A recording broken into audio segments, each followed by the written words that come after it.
Inhaling, come back up. Let's do a few more.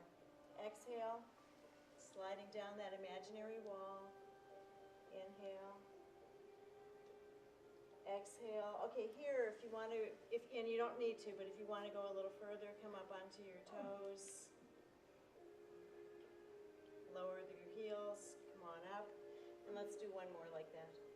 Exhale, rising up. Finding a focal spot on the floor might help.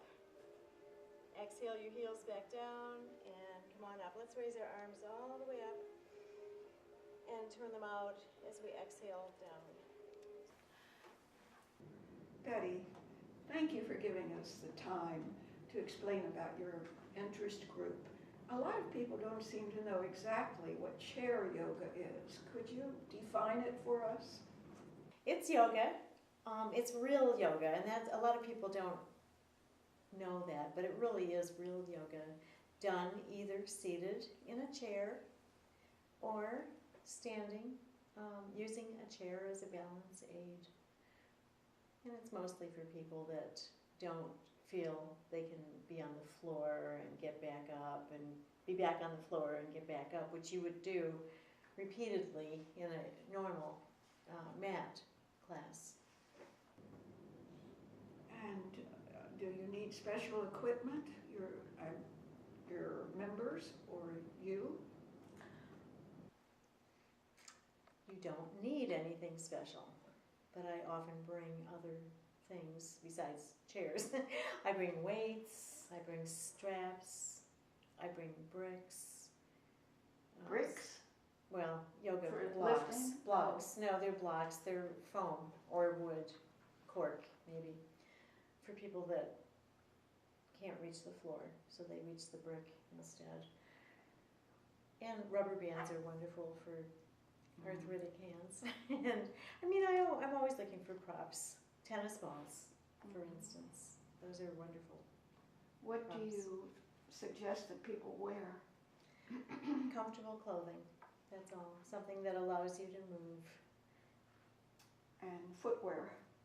None at all is ideal, but if you wanted to, you could wear socks. You know, some people don't want their feet bare on the floor, but they also have these yoga toe socks, which are kind of cool. I mean, I would recommend that people either have bare feet or some kind of yoga footwear, but it's not necessary. So, how many people come to each class about? Well, it depends on the class. You know, my classes are small. I'm all by myself and I'm not in a studio. So my normal classes, no matter where I am, are probably no more than 12.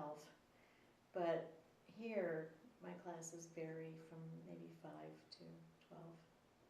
How many men to women or women to men? Oh, I usually have 1 or 2 men, so I'd say maybe 10% of the class is male. What do you consider the benefits someone might expect from attending regularly every week?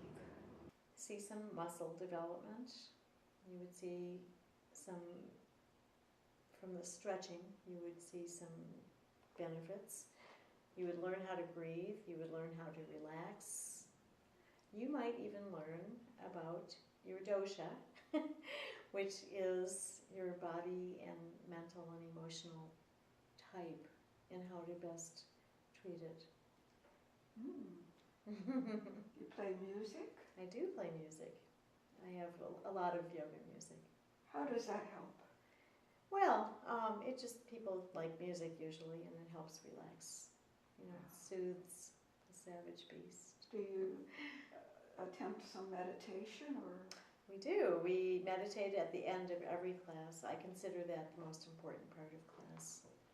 It's during meditation when your body is totally relaxed and you're not dealing with that fight or flight syndrome, that stress syndrome, that your body can actually start to heal itself.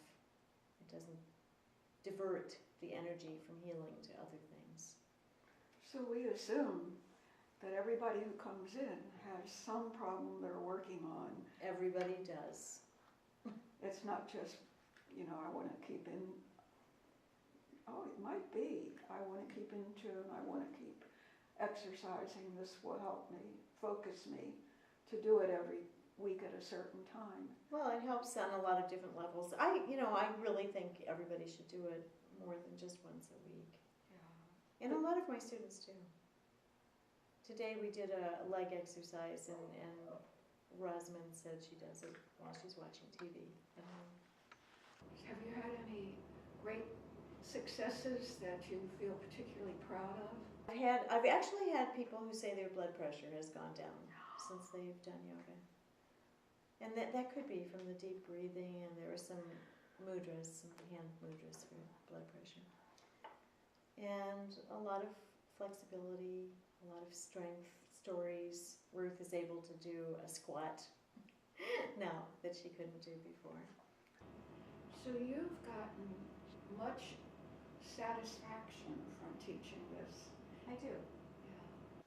Yeah. What's the largest benefit you feel you've received from teaching it? Well, it definitely is a big part of my life. It keeps me doing yoga, for one thing, but my yoga students are my best friends. I try to develop a yoga community, really, especially in my outside classes. I serve tea after some of my classes, and people sit on cushions and talk. And I like that. They become friends with each other. It all sounds very relaxing. It's like a pajama party. Yeah, very low-key. It is. Very calming.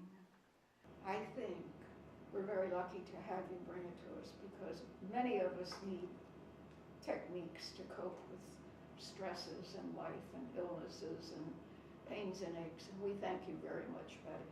You can go just a little bit deeper this time. Keep your shoulders relaxed. Alina, good, you're kind of centered. Am I really? Yeah, well, more than usual. Breathe into that area where you feel sweet discomfort. And then inhaling, release an inch or two. And only if you know this is appropriate for you, exhale and fold all the way down, bringing your chest to your calf and letting your arms and your head hang. Now you can let your head just hang.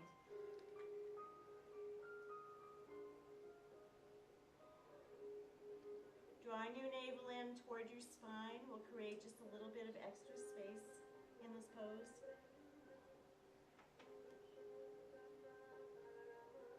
And as you inhale, push your heel into the floor, roll up slowly, one vertebra at a time, and bring your head up last. And let's change legs. I expect that we're going viral soon, we're being filmed. We are. Yeah, we're going to be on YouTube, I think. Yeah. Okay, inhale, sit up really tall. Exhale, fold forward with a flat back from your hip.